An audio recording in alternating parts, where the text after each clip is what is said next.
हरे कृष्ण कृष्ण कृष्ण हरे हरे, हरे राम राम राम हरे हरे।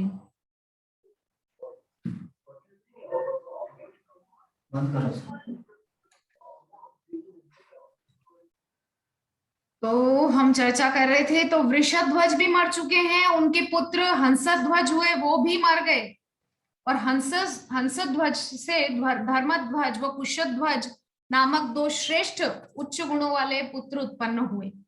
वे दोनों ही महान वैष्णव हुए, धर्मध्वज और कुशध्वज। तो परंतु सूर्य के शाप के कारण वे दुर्भाग्य, क्योंकि वृषध्वज को शाप दिया था सूर्य देवता ने कि तुम और तुम्हारी आने वाली पीढ़ियां सौभाग्यहीन रहेंगी, तो इसलिए अब सौभाग्य नहीं है, दुर्भाग्यपूर्ण है। उन्होंने अपनी सारी संपत्ति व समृद्धि सहित अपने राज्य भी खो दिए। वृषध्वज के पुत्र हुए कौन? हंसध्वज। हंसध्वज के दो पुत्र हुए, धर्मध्वज और कुशध्वज।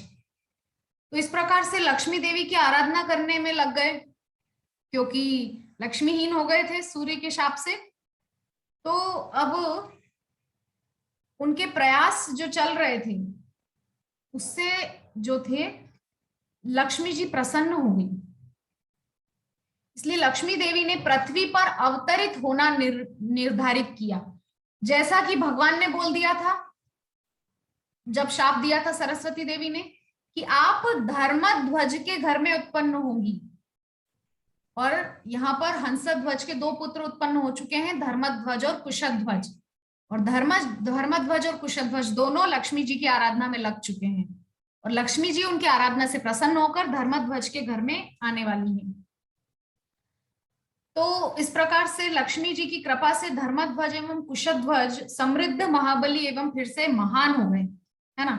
तो शिव जी जो है उनके भक्त वृषध्वज की तो मृत्यु हो चुकी है, तो यहाँ पर धर्मध्वज और कुशध्वज ने कठोर तपस्या की है, और लक्ष्मी देवी की आराधना करने के पश्चात उन्होंने अलग अलग आशीर्वाद प्राप्त किए। दोनों भाइयों ने अलग अलग आशीर्वाद प्राप्त किए, और उन्होंने अभिलाषा की थी कि लक्ष्मी जी की कृपा से पुनः वे पृथ्वी के शासक बन जाएं। तो उन्होंने महान आध्यात्मिक गुण और योग्यताएं प्राप्त की, और विवाह के उपरांत उनके भी पुत्र पुत्रादि हुए। तो राजा धर्मध्वज का विवाह जो है माधवी नामक एक राजकुमारी के साथ हुआ। कुछ समय पश्चात वह लक्ष्मी देवी के आंशिक अवतार के साथ गर्भवती हो गई।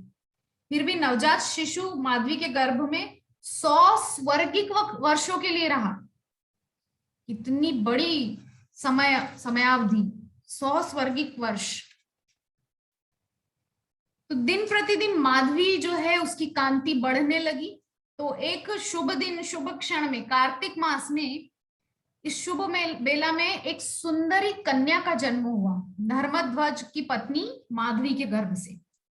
तो भाग्य की देवी लक्ष्मी की कृपा से कन्या उनके घर में प्रकट हुई। उस सुंदरी कन्या के पांवों में कमल पुष्प के चिन्ह देखे गए।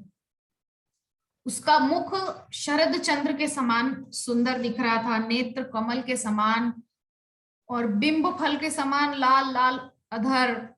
इस प्रकार से हथेलियां सुंदर गोरी गोरी, बिल्कुल कमल के समान कर कमल, और पांव के तलुए एकदम बिंबा फल के समान लाल, और बहुत सुंदर स्वरूप उस छोटी सी कन्या का देख रहे थे सब। तो उस कन्या का जब शरीर था जो स्पर्श करने में अत्यंत आरामदायक था, अत्यंत सुखदायक था। चूंकि उसका सौंदर्य अद्वितीय व अतुलनीय था, तो साधु संतों ने उसका नाम रख दिया तुलसी। ये पूरी कथा थी तुलसी के प्राकट्य होने की कथा। कहां से शुरू हुई? वृषध्वज से। असल में कथा शुरू हुई थी दक्ष सावर्णी मनु से।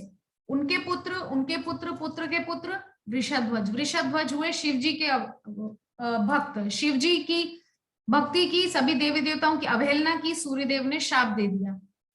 सूर्यदेव ने शाप दिया, उसके बाद वो हो गए दुर्भाग्यशाली। तो वृषध्वज, उसके बाद उनके पुत्र हंसध्वज दुर्भाग्यशाली रहे। हंसध्वज के दो पुत्र हुए, धर्मध्वज, कुशध्वज। और धर्मध्वज के घर आई है तुलसी, साक्षात लक्ष्मी का अंश। तो जैसे ही तुलसी का प्राकट्य हुआ तो तुलसी ने नारायण को पति रूप में पाने के लिए घोर तपस्या शुरू कर दी। उसी बद्रीनाथ के पर्वतीय क्षेत्रों में गई, जहां पर तपस्या करने के लिए वो भूमि प्रसिद्ध है, जहां पर नर नारायण आज भी तपस्या कर रहे हैं। तो यद्यपि बहुत सारे लोगों ने मना किया, वहां नहीं जाने के लिए कहा, बद्रीनाथ में बर्फीली जगह में जाकर के तपस्या करने का निर्णय लिया, किंतु नहीं मानी और दृढ़ निश्चय करके चल पड़ी। जब तक भगवान प्रकट नहीं हो जाते उनके पति बनने का मैं इंतजार करूंगी, प्रतीक्षा करूंगी। मुझे अपना पति अपनी पत्नी जब तक वे नहीं बना लेते तब तक मैं तपस्या करती रहूंगी, ये बात तुलसी ने कही। तो 1,00,000 स्वर्गिक वर्षों तक तपस्या की। ये पृथ्वी के 1,00,000 वर्ष नहीं, स्वर्ग के 1,00,000 वर्ष, और धैर्य पूर्वक तपस्या करती रही। ग्रीष्म ऋतु में उन्होंने स्वयं को सूरज के सामने, बिल्कुल जैसे सूरज की रोशनी सामने पड़े ऐसी जगह में खड़े होकर तपस्या की। ठंड के दिनों में बिल्कुल बर्फ से आच्छादित हो जाती पूरी तरह से। अग्नि के बीच में खड़े होकर तपस्या की, जल में डूब करके तपस्या की। इस प्रकार से तपस्या करने लगी और फल पर जीवित रही। 30,000 वर्षों तक उन्होंने सूखी पत्तियां चबाई हैं, 20,000 वर्षों तक केवल फल और जल पर रही, 40,000 वर्षों तक केवल वायु पर, और 10,000 वर्षों तक उन्होंने कुछ भी नहीं खाया और केवल एक पांव पर खड़े होकर तपस्या की। अंत में उन्होंने क्या देखा कि हंस पर बैठे हुए कौन चले आ रहे हैं? ब्रह्मा जी। लो जी साहब, तपस्या की थी विष्णु जी के लिए, आ गए हैं कौन? ब्रह्मा जी। ऐसा विश्वास रखते हुए कि वरदान प्रदान करने के लिए आए हैं तुलसी को, तो तुलसी ने ठीक है आए हैं तो प्रणाम किया, देवता हैं, विधाता हैं। तो ब्रह्मा जी ने कहा कि हे देवी तुलसी, मुझसे वरदान मांगो, चाहे भगवान हरि की प्रेममयी भक्ति अथवा वृद्धावस्था, मृत्यु, तुम्हें मैं मुक्ति मैं इसे प्रदान करूंगा, जो तुम मांगोगी मैं प्रदान करूंगा। यहाँ पर ब्रह्मा जी कह रहे हैं। तो देवी तुलसी ने कहा, हाँ ब्रह्मा जी मैं मांगूंगी, कृपया आप मेरी एक बात सुनिए। यद्यपि आप सब कुछ जानते हैं, इसीलिए मैं आपसे शर्म से या भय से कुछ छुपाऊंगी नहीं। तो ब्रह्मा जी ने उत्तर दिया, हाँ हे तुलसी, सुदामा कृष्ण के आंशिक विस्तार थे और गोलोक में कृष्ण के ग्वाल बाल मित्रों में से एक थे, हम सभी जानते हैं। तो राधा रानी के द्वारा जब शाप दिया गया था तो उसके फलस्वरूप वो वर्तमान समय में पृथ्वी पर असुरों के बीच में रह रहे हैं। सुदामा भगवान के मित्र, गोलोक में शाप लगा था राधा रानी से, तो यहाँ पर आए हैं असुर बन के और असुरों के बीच में रह रहे हैं। तो उनका नाम है शंखचूड़। यहाँ हमको पता चल गया कौन है शंखचूड़, भगवान के मित्र सुदामा का आंशिक विस्तार है ना, भगवान के मित्र का अंश है सुदामा, शंखचूड़। तो शंखचूड़ जो है वो बहुत ओजस्वी बलवान है। गोलोक में रहते हुए वे तुम्हारी तरफ बहुत आकर्षित भी थे। ब्रह्मा जी बोल रहे हैं, किससे? तुलसी से बोल रहे हैं कि यद्यपि जब तुम गोलोक में थी तब तुम्हारी तरफ बहुत आकर्षित भी थे सुदामा, तो इसीलिए वो तुमसे विवाह करना चाहते हैं। परंतु चूंकि वे राधा रानी से डरते थे, इसीलिए उन्होंने तुम्हारे समक्ष उस बात को उजागर नहीं होने दिया, प्रकाशित नहीं होने दिया। तो जैसे तुम एक जाति स्मरण, अपने पूर्व विषयों के, पूर्व जन्म के विषय में जानने वाली तुलसी महारानी जानती हैं अपने पूर्व जन्मों के विषय में, वैसे ही शंखचूड़ भी हैं। तो तुम्हारा संग प्राप्त करने की अपनी पूर्व कामना का स्मरण करते हुए उन्होंने तुम्हें अपने पत्नी के रूप में पाने के लिए तपस्या शुरू की है। उधर शंखचूड़ भी तपस्या कर रहे हैं, किसको पाने के लिए? तुलसी को पाने के लिए। और तुलसी इधर श्री कृष्ण को पाने के लिए तपस्या कर रही है। तो मैं अब उनकी इच्छा पूरी करना चाहता हूँ, ब्रह्मा जी कह रहे हैं, शंखचूड़ की इच्छा मैं पूरी करना चाहता हूँ, इसीलिए हे सुंदरी, कृपया उनसे विवाह करने के लिए स्वीकृति दे दो, शंखचूड़ से विवाह कर लो। यद्यपि आज तुलसी विवाह का ही शुभ प्रसंग है, तो इस प्रकार से शिव जो है ब्रह्मा जी से वरदान प्राप्त करके तुलसी ने भगवान के ही अंश स्वरूप शंखचूड़ को जो है पति रूप में प्राप्त करने के लिए स्वीकृति दे दी ब्रह्मा जी से। तो तुलसी देवी मुस्कुराने लगी और प्रसन्न होकर उन्होंने ब्रह्मा जी से बोल दिया कि हे प्रजापिता, मैं आपसे निष्कपट होकर सत्य कहती हूँ, मैं चतुर्भुज नारायण की उतनी प्रेममयी भक्त नहीं हूं जितनी मैं द्विभुज कृष्ण की हूं। और असल में यही सब हम सबका भी हाल है। हम सब चतुर्भुज नारायण के उपासक नहीं है, हम द्विभुज कृष्ण के उपासक हैं।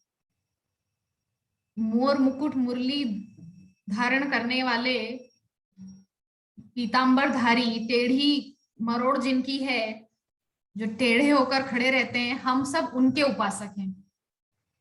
तो क्योंकि गोलोक में कृष्ण के संग मेरे अकस्मात घनिष्ठ मिलन में अचानक बाधा डाल दी गई थी, फिर भी मैं उनके लिए लालायित हूँ। देवी तुलसी कह रही है ब्रह्मा जी से, परंतु अब ये निश्चित रूप से प्रतीत होता है कि आपकी कृपा से मैं कृष्ण को पुनः प्राप्त कर लूंगी, जिन्हें प्राप्त करना बहुत ही कठिन है। तो हे ब्रह्मा जी, कृपया मुझे निम्नलिखित वरदान प्रदान कीजिए कि मेरे मन से राधा रानी का भय चला जाए। देखिए, राधा रानी से भय है, किसको? तुलसी देवी को। तो ब्रह्मा जी ने उत्तर दिया है कि हे तुलसी, अब मैं तुमको 16 अक्षरों वाला राधा मंत्र दूंगा। इस वरदान द्वारा तुम राधा रानी को उनके प्राणों के समान प्रिय हो जाओगी। तुलसी केवल कृष्ण की प्रिया नहीं है, राधा रानी की भी प्रिया है, और वह कृष्ण के संग तुम्हारे घनिष्ठ व्यवहारिक संबंधों को भी सहमति प्रदान करेगी। बहुत से लोगों की मान्यता होती है, मूर्ख लोगों की, कि राधा रानी जो है उनको ईर्ष्या होगी, कृष्ण को यदि पति रूप में हम चाहें, कृष्ण को यदि पति हम माने। ऐसा कुछ नहीं है। राधा रानी है साक्षात भक्ति, और भक्ति तो भगवान से मिलाने का ही काम करती है। जीवों को भगवान से मिलाने का काम भक्ति ही करती है। अगर भक्ति नहीं होगी तो इतना आसान नहीं है भगवान से मिल पाना, क्योंकि ये भयंकर कलयुग है। तपस्या ये सब इस कलयुग में संभव नहीं है। तो ब्रह्मा ने 16 अक्षर वाला मंत्र, राधा मंत्र, श्री राधा की आराधना करने की पूरी रीति विधान सब कुछ तुलसी देवी को अक्षर एक एक शब्द वर्णित कर दिया और दीक्षा दे दी। राधा मंत्र देकर के दीक्षा दे दी राधा रानी के मंत्र की तुलसी देवी को। फिर उन्हें आशीर्वाद देकर वहां से अदृश्य हो गए, और ब्रह्मा के निर्देशानुसार तुलसी ने स्वयं को श्रीमती राधा रानी की शिष्या मान करके उनकी आराधना में लगा दिया, और 12 वर्षों के पश्चात सफलता प्राप्त की। उन्होंने अन्य व्यक्तियों द्वारा प्राप्त न किए जाने वाले वरदानों को प्राप्त कर लिया। जैसे ही उनकी तपस्या समाप्त हुई, वे प्रसन्न हो गई। जब कोई व्यक्ति अपने परिश्रम के फलों को प्राप्त करता है और उन्हें प्राप्त करने में अनुभव की गई कठिनाइयों का विचार करता है, तब वह कठिनाइयां भी सुख देती हैं, आनंद देती हैं। तुलसी अपनी किशोरावस्था की संपूर्णता की स्थिति में थी और वे कृष्ण का संग पाने के लिए लालायित थी। अपना भोजन व पेय पदार्थ समाप्त करके वे पुष्पों से सुसज्जित और चंदन के मिश्रण से सुगंधित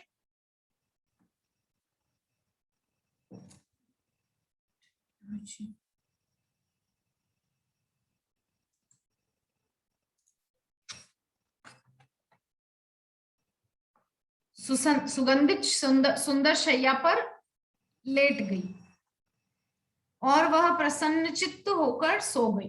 तुलसी महारानी तो परंतु जब वे सो गई, तब कामदेव के 5 तीर उन्हें आकर्षित करने लगे। और सर्वात्मना व्याकुल होकर वह अपने प्रियतम के स्वप्न देखने लगी। तो कश्यप मुनि प्रजापति मरीचि के पुत्र थे और ब्रह्मा के पोते थे और बहुत विद्वान थे। तो प्रजापति दक्ष ने उन्हें विवाह में अपनी 13 पुत्रियां प्रदान की थी। दक्ष प्रजापति की 13 पुत्रियां जो है वो कश्यप ऋषि की पत्नी है। दिति, अदिति, दनु, काष्ठा, इला, सुरसा, वनिता, ये सब जो है ये सब सृष्टि के विस्तार में सहयोगिनी है। तो कश्यप मुनि की पत्नियों में से एक दनु है जिसके पुत्र होते हैं दानव। दनु के पुत्र होते हैं दानव। तो वो जो थी वो बहुत आकर्षक थी, उनकी पत्नी दनु, और बहुत पवित्र थी और कश्यप से बहुत प्रेम और निष्ठा रखती थी उनके चरणों में। तो कश्यप ऋषि भी बहुत ध्यान रखते थे अपनी उस पत्नी का। दनु ने क्या किया, बहुत महाबली पुत्रों को जन्म दिया।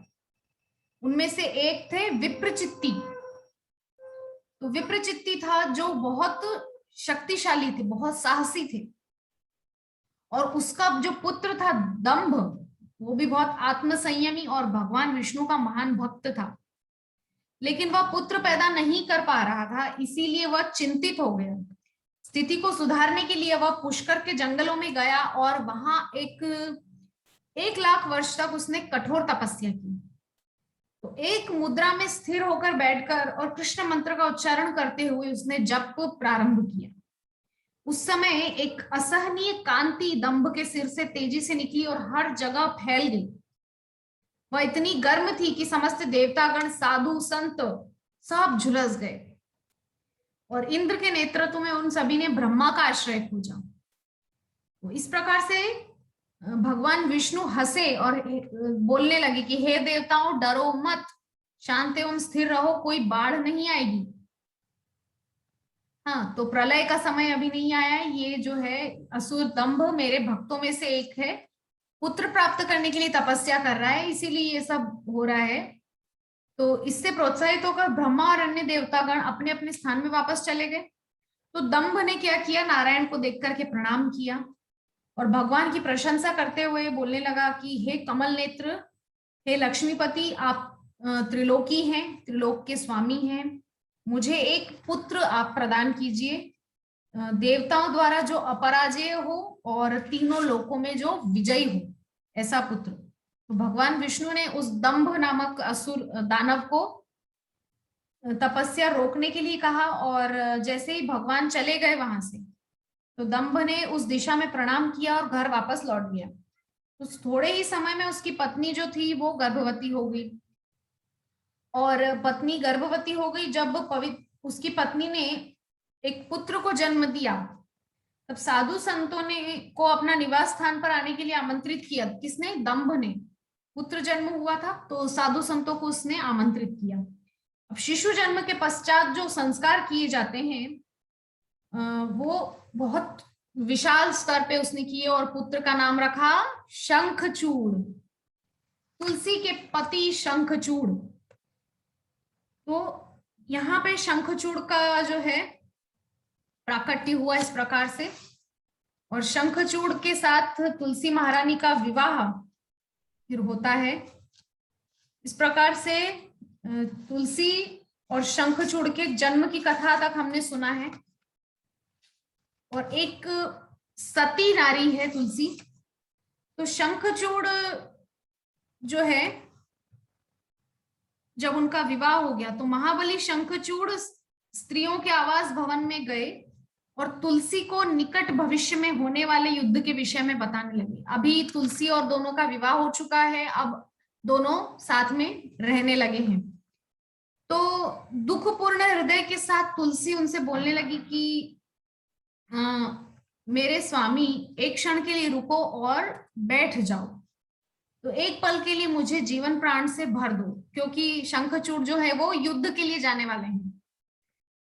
तो होता क्या है कि राजा ने जब अपना भोजन समाप्त किया और तुलसी से कहा कि हे रानी, जब व्यक्ति के अपने पूर्व कर्मों का फल फलीभूत होने लगता है तब अच्छे बुरे का या दुख सुख का अनुभव करता है, क्योंकि पूर्व जन्मों के कर्म फल जब आते हैं एक एक करके, तो सुख के रूप में आते हैं, दुख के रूप में आते हैं, हर्ष, शोक, विषाद, अलग अलग रूपों में आते हैं। तो इस प्रकार से समय आने पर फलों से पूर्ण वृक्ष क्षय हो जाता है। जब समय खराब हो तो वृक्ष जब फलों से भरा हुआ होता है, धीरे धीरे क्षय हो जाता है, खत्म हो जाता है। तो इस प्रकार से मनुष्य भी बढ़ता और क्षीण होता है। तो समय पर सृष्टिकर्ता सृष्टि की रचना करते हैं, पालन करते हैं और विध्वंस कर देते हैं। तो ब्रह्मा से लेकर घास के तिनके तक सारी वस्तुएं कृत्रिम व अस्थायी हैं। तो समय पर सब विकसित होता है, क्षय हो जाता है। अतः तुम्हारे लिए अच्छा होगा कि तुम राधा रानी के संगी भगवान कृष्ण से अत्यधिक प्रेम करो। कौन बोल रहे हैं? शंखचूड़ बोल रहे हैं अपनी पत्नी तुलसी से। तो जो भौतिक प्रकृति के तीनों गुणों से परे हैं और सभी के स्वामी हैं, तो कृष्ण का आश्रय ग्रहण करो। तब शंखचूड़ बोल रहे हैं कि मैं कौन हूं, तुम कौन हो? हमारे कर्मों के अनुसार ईश्वर ने ही हमारा मिलन करवाया है। विधाता हमें विलग भी कर सकता है। जब संकट आता है तो केवल मूर्ख लोग ही परेशान होते हैं, बुद्धिमान कभी भी जो है लड़खड़ाते नहीं है।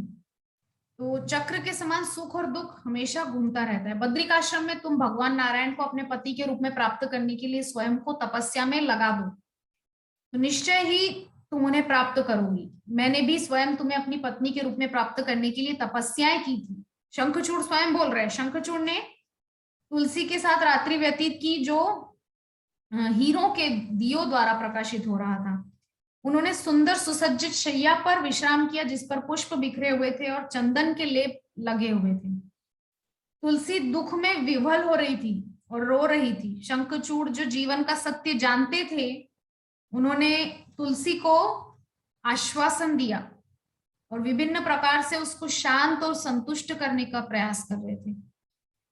तो भगवान कृष्ण से जो आध्यात्मिक उपदेश उन्होंने भांडीर वन में प्राप्त किए थे, वो सब दुखों व भ्रांति को नष्ट करने के लिए थे। उन्होंने अब तक सब तुलसी को समझा दिया। भांडीर वन में भगवान कृष्ण और सुदामा का जो वार्तालाप हुआ था, ये सब शंखचूड़ ने जो तुलसी महारानी को समझाया, ये वही सब है। तो इस प्रकार से शंखचूड़ ने स्वयं को युद्ध के लिए तैयार कर लिया, तीर कमान लेकर के एकदम सुसज्जित हो गए। और उस समय शिव सिद्धाश्रम में पुष्प भद्रा नदी के किनारे वास कर रहे थे। तो जब असुर वहां पहुंचा तो शिवजी अंजीर के वृक्ष की जड़ में योग समाधि की मुद्रा में बैठे थे। सहस्रों सूर्यों के समान चमकते हुए शिवजी मुस्कुरा रहे थे। ऐसा लग रहा था कि उनके प्रत्येक छिद्र से असीमित प्रकाश निकल रहा है। त्रिशूल था उनके हाथ में, जटाएं, सुंदर पंचमुखी उनका स्वरूप। और इस प्रकार से शिवजी को देखकर शंखचूड़ अपने रथ से नीचे उतरकर उनकी अपनी समस्त सेना के साथ शिवजी के सामने नतमस्तक हो गया। शिवजी ने प्रसन्नता पूर्वक अभिवादन किया और कहा, अपने पूर्व जन्म में गोलोक में तुम बहुत अधिक धार्मिक थे और भगवान कृष्ण के मुख्य ग्वाला थे। तो राधा रानी के शाप के कारण तुम यहाँ असुरों के स्वामी बन गए हो, परंतु तुम भी एक वैष्णव हो। शिवजी बोल रहे हैं शंखचूड़ से। तो हे राजन, यदि तुम सोचते हो कि देवताओं को उनके राज्य वापस करके तुम्हारी प्रतिष्ठा पर आंच आएगी, तब तुम्हें भी यह भी समझना चाहिए कि किसी की भी स्थिति स्थिर नहीं है। जब यह संसार संपूर्ण समाप्त हो जाता है, ब्रह्मा भी अदृश्य हो जाते हैं। शिवजी समझा रहे हैं शंखचूड़ को। तो राजा शंखचूड़ ने शिवजी की बारंबार सराहना की, प्रणाम किया और कहा कि आप जो कह रहे हैं वो सत्य है। तो फिर कुछ कहने लगे तो शिवजी मुस्कुराए और धीरे से बोले कि हे राजन, आप एक ब्राह्मण कुल के वंशज हैं। यदि मैं आपके द्वारा परास्त किया जाता हूं तो मुझे लज्जा क्यों होगी? तो शंखचूड़ शीघ्रता से उठे और शिवजी को नतमस्तक होकर प्रणाम किया और रथ पर सवार होकर गए। शिवजी ने अपनी सेना को तुरंत तैयार होने का, सेना को रेडी होने के लिए आदेश दे दिया। तो इस प्रकार से जो है देवता शिवजी के पास लौट आए और आश्रय लिया। तो शिवजी और शंखचूड़ का जो होता है युद्ध होता है, ये हम सब जानते हैं कि शिवजी और शंखचूड़ का युद्ध हुआ था। तो वहां पर हुआ ये था कि शंखचूड़ मर नहीं रहा था। क्यों नहीं मर रहा था? तुलसी के सतीत्व के कारण। पतिव्रता नारी थी, और जब तक उसका पातिव्रत, उसका सतीत्व नष्ट ना हो, सतीत्व भंग ना हो, तब तक शंखचूड़ मर नहीं सकता था। इसीलिए भगवान विष्णु स्वयं शंखचूड़ का रूप बना करके तुलसी के पास आए। तुलसी का सतीत्व भंग हुआ और उधर शंखचूड़ शिवजी के हाथों मर गया। हाँ, तो इस प्रकार से तुलसी का विवाह पहले शंखचूड़ के साथ हुआ और शिवजी के द्वारा शंखचूड़ का वध हुआ, और नारायण की कृपा से वापस तुलसी अपने प्रियतम कृष्ण के पास पहुंच गई। तो इस प्रकार से हमने जाना कि कैसे एक वंश परंपरा में पहले तुलसी आती हैं, फिर एक और वंश परंपरा में शंखचूड़ आते हैं और दोनों का विवाह होता है। तो आज उन्हीं देवी तुलसी का विवाह है, जो साक्षात लक्ष्मी का स्वरूप है। हमने शुरुआत में ही देख लिया है ना, कि किस प्रकार से भगवान की प्रिया है, और भगवान ने ही माता लक्ष्मी को सब कुछ बताया था कि आप वहां जन्म लेंगी इत्यादि सब कुछ। और शंखचूड़ से विवाह हुआ, उसके बाद हम सब सुन ही चुके हैं आगे की कथाएं। तो ठीक है, आज के इस सत्र को यहीं विश्राम देते हैं। वांछा कल्पतरुभ्यश्च कृपा सिंधुभ्य एव च पतितानां पावनेभ्यो वैष्णवेभ्यो नमो नमः। हरे कृष्णा कृष्ण कृष्ण हरे हरे, हरे राम राम राम हरे हरे। ग्रंथराज श्रीमद् भागवतम महापुराण की जय। जगत गुरु श्रील प्रभुपाद की जय। तुलसी महारानी की जय। तुलसी महारानी विवाहोत्सव की जय। जय गौर प्रेमानंदे। हरि हरि बोल। हरि हरि बोल, हरि हरि बोल, हरि हरि